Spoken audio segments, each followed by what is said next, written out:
Selamat sahabat kepada semua teman-teman dimanapun berada. Kembali lagi bersama dengan saya di channel Ariel Kurnaidi. Pada hari sahabat ini kita akan kembali untuk mempelajari pelajaran sekolah sahabat kita, terutama di kelas Cornerstone.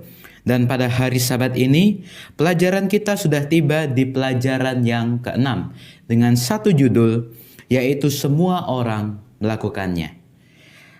Ayat inti pelajaran kita pada hari Sabat ini terdapat di dalam kitab Kisah Para Rasul pasal 5 ayat 29. Tetapi Petrus dan rasul-rasul itu menjawab, katanya, kita harus lebih taat kepada Allah daripada kepada manusia. Pelajaran sekolah sahabat kita pada hari Sabat ini juga bisa kita lihat di dalam kitab Kisah Para Rasul pasalnya yang kelima ayat 25 sampai ayat 42. Dan juga di dalam buku Alfa dan Omega jilid 8 pasal 11 dan pasal yang ke-12.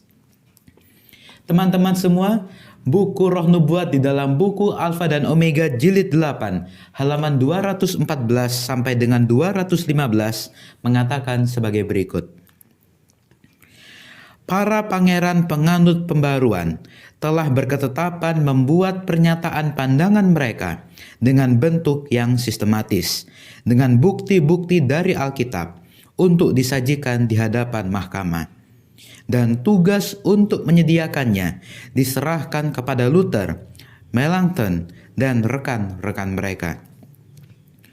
Para pembaru ingin agar kepentingan mereka jangan dicampur adukkan dengan masalah-masalah politik.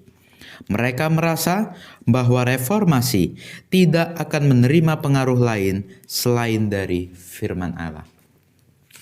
Teman-teman semua, menurut survei daring yang diberikan kepada remaja sehubungan dengan tekanan dari seksama, mengatakan bahwa 43% mereka yang disurvei berkata bahwa mereka menekan teman mereka untuk melakukan sesuatu yang mereka merasa tidak nyaman melakukannya.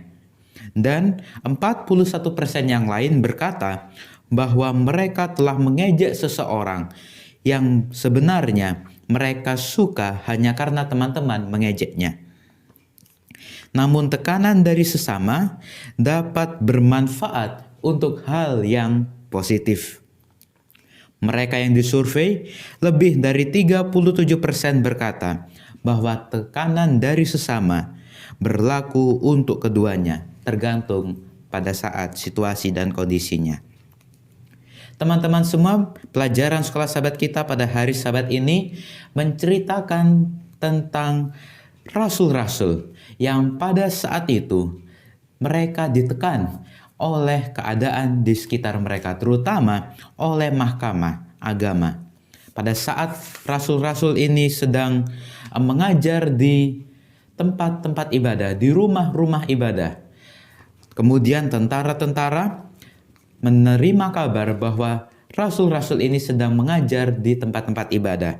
Kemudian tentara-tentara ini membawa rasul-rasul untuk datang ke mahkamah agama. Di sini dikatakan, maka pergilah kepala pengawal serta orang-orangnya ke bait Allah, lalu mengambil kedua rasul itu, tetapi tidak dengan kekerasan. Karena apa? Karena mereka takut, para tentara ini takut, kalau-kalau orang banyak melempari mereka. Kemudian tentara-tentara ini membawa kedua rasul itu untuk menghadapkan mereka ke depan mahkamah agama. Kemudian imam besar mulai menanyai mereka. Imam besar berkata, katanya, dengan keras kami melarang kamu mengajar dalam nama itu. Namun ternyata kamu telah memenuhi Yerusalem dengan ajaranmu, dan kamu hendak menanggungkan darah orang itu kepada kami. Kemudian apa respon dari kedua rasul itu? Apakah mereka memberontak? Apakah mereka marah terhadap rasul itu? Kedua rasul itu, terutama Petrus dan rasul-rasul itu menjawab, katanya. Seperti ayat inti pelajaran sekolah sahabat kita tadi, mereka mengatakan, kita harus lebih taat kepada Allah daripada kepada manusia. Ini merupakan satu perkataan yang berani, yang sangat berani yang mereka katakan. Bahwa kita harus lebih takut kepada Allah daripada kepada manusia. Allah nenek moyang kita telah membangkitkan Yesus yang kamu gantungkan pada kayu salib dan kamu bunuh. Dialah yang telah ditinggikan oleh Allah sendiri oleh tangan kanannya, menjadi pemimpin dan juru selamat, supaya Israel dapat bertobat dan menerima pengampunan dosa. Dan kami adalah saksi dari segala sesuatu itu. Kami dan Roh Kudus yang dikaruniakan Allah kepada semua orang yang menaati Dia.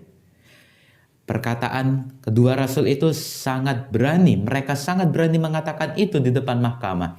Bahwa kami lebih takut kepada Allah daripada kepada manusia. Allah yang kamu telah gantungkan di atas kayu salib itu, dialah Allah yang telah ditinggikan oleh Tuhan. Dialah Allah yang telah menebus dosa.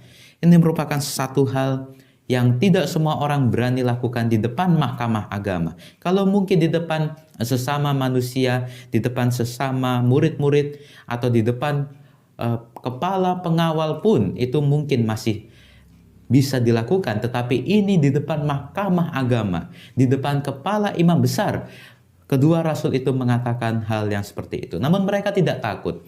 Mereka tidak takut mengatakan hal seperti itu, karena itulah kebenarannya. Dan kemudian mendengar perkataan itu, sangat tertusuklah hati mereka. Dan mereka bermaksud untuk membunuh kedua rasul itu. Tetapi ada salah seorang Farisi dalam mahkamah agama itu yang bernama Gamaliel.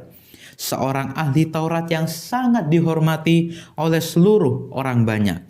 Kemudian Gamaliel ini bangkit dan meminta supaya kedua rasul ini keluar dulu sebentar, supaya Gamaliel bisa berbicara di depan imam besar.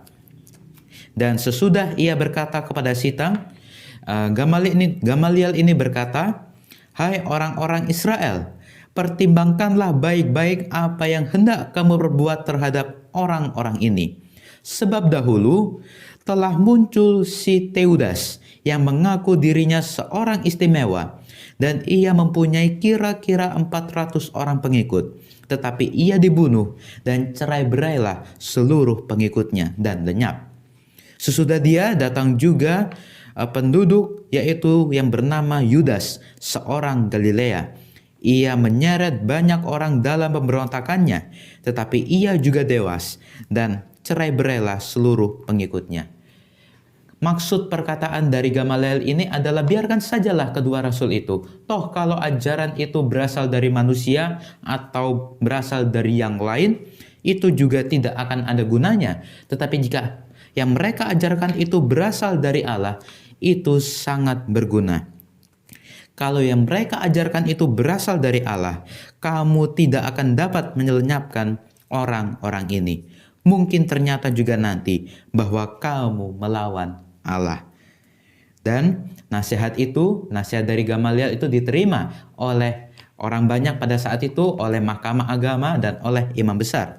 Kemudian setelah Gamaliel berkata-kata, setelah Gamaliel menyampaikan pendapatnya, kemudian kedua rasul itu masuk kembali ke dalam ruangan itu. Mereka memanggil kembali rasul-rasul itu, lalu menyesah mereka dan melarang mereka untuk mengajar dalam nama Yesus. Ya, mereka tidak akan membunuh kedua rasul itu, tapi mereka melarang kedua rasul itu untuk mengajar dalam nama Yesus. Kemudian dilepaskanlah kedua rasul itu. Tetapi apakah walaupun mereka dilarang oleh mahkamah agama, apakah mereka berhenti untuk mengabarkan tentang Injil, untuk menceritakan tentang Yesus? Tidak. Justru mereka setelah mereka dilepaskan, setelah mereka keluar dari ruangan pada saat itu, mereka merasa gembira. Karena apa? Karena mereka telah menerima siksaan oleh karena keimanan mereka, oleh karena keyakinannya kepada Yesus, dan oleh karena hal yang mereka lakukan, yaitu menceritakan tentang Yesus. Dan setiap hari mereka melanjutkan pengajaran mereka di bait Allah dan di rumah orang-orang dan memberitakan Injil tentang Yesus yang adalah Mesias. Mereka bukannya berhenti, mereka bukannya putus asa untuk menceritakan tentang kabar baik ini, menceritakan tentang Injil, menceritakan tentang Yesus, tetapi mereka semakin bergembira, mereka semakin bersemangat untuk menceritakan tentang Yesus. Kemanapun saja, dimanapun saja mereka bisa melakukannya. Di rumah-rumah ibadah, di bait-bait Allah, dan juga di rumah orang-orang yang mengaku percaya akan Yesus. Satu hal pembelajaran bagi kita pada hari Sabat ini. Walaupun mungkin situasi di sekitar kita menekan kita, walaupun mungkin ada tekanan-tekanan yang datang kepada kita, tetapi janganlah itu menjadi hal yang membuat kita putus asa. Janganlah itu membuat kita merasa putus asa, kemudian kita berhenti melakukan hal yang baik. Tetapi biarlah tantangan, tekanan yang datang kepada kita, itu menjadi penyemangat kita. Itu merupakan satu hal yang positif untuk kita lebih bersemangat lagi, untuk kita lebih giat lagi melakukan hal yang baik, terutama menceritakan tentang Yesus. Mungkin salah satu contoh yang gampang, mungkin jika teman-teman semua ada yang bersekolah di sekolah non-Advent, di sekolah meskipun di sekolah Kristen, tapi sekolah tersebut masuk pada hari Sabat. Ini merupakan satu contoh yang gampang. Mungkin guru-guru, teman-teman di sekitar kita melarang kita untuk datang beribadah. Jangan kamu beribadah dulu. Datang masuk sekolah dulu, setelah selesai sekolah baru kamu boleh beribadah. Mungkin itu merupakan satu hal yang kita alami saat ini. Mungkin teman-teman di sekitar kita mengejek kita, ngapain kamu masuk ke gereja? Ngapain kamu datang ke gereja? Toh di sekolah lebih enak. Kita bisa bermain, kita bisa bercanda, kita bisa mendengarkan pelajaran. Tetapi seperti ayat inti pelajaran sekolah Sabat kita tadi, kita harus lebih taat kepada siapa? Apakah kepada manusia? Tidak. Kita harus lebih taat kepada Allah daripada kepada manusia. Bukan kita melawan dengan sikap yang tidak hormat, tetapi dengan sikap yang hormat, dengan tetap menghormati guru-guru kita, dengan tetap menghormati teman-teman kita, kita bilang baik-baik, Bu, Pak, saya harus datang ke gereja dulu, saya harus beribadah dulu setiap hari Sabat. Mungkin itu merupakan satu hal yang sangat berani. Mungkin jika kita masuk pada hari Sabat, nilai kita akan berkurang. Kita tidak akan menerima pembelajaran. Tetapi yakinlah bahwa Allah adalah Allah yang maha kuasa. Dia dapat menyanggupkan kita. Walaupun kita mungkin tidak masuk pada hari Sabat, tetapi jika kita mengutamakan Allah, kita bersandar kepada Allah, maka Allah akan menyanggupkan kita. Dan kita mungkin tetap bisa untuk mengikuti pembelajaran walaupun kita tidak masuk pada hari Sabat. Itu merupakan satu hal contoh yang gampang yang mungkin kita alami saat ini, dan itu haruslah menjadi penyemangat kita. Janganlah itu menjadi hal yang membuat kita patah semangat. Mungkin guru-guru di sekolah melarang saya untuk datang beribadah. Okelah, saya tidak beribadah, saya datang ke sekolah. Jangan seperti itu. Biarlah kita tetap datang kepada Allah. Kita harus lebih taat kepada Allah daripada kepada manusia. Jika teman-teman semua suka akan pembelajaran video pada hari Sabat ini, jangan lupa untuk tekan tombol like, dan bagi yang belum subscribe, silahkan untuk subscribe dan juga nyalakan lonceng agar teman-teman semua dapat terus mengetahui info-info, update-update terbaru, video-video terbaru dari saya. Juga share akan video pembelajaran sekolah Sabat ini ke seluruh sosial media teman-teman semua. Saya Ariel Kurnedi, sampai jumpa di video pembelajaran sekolah Sabat berikutnya. Tuhan Yesus memberkati.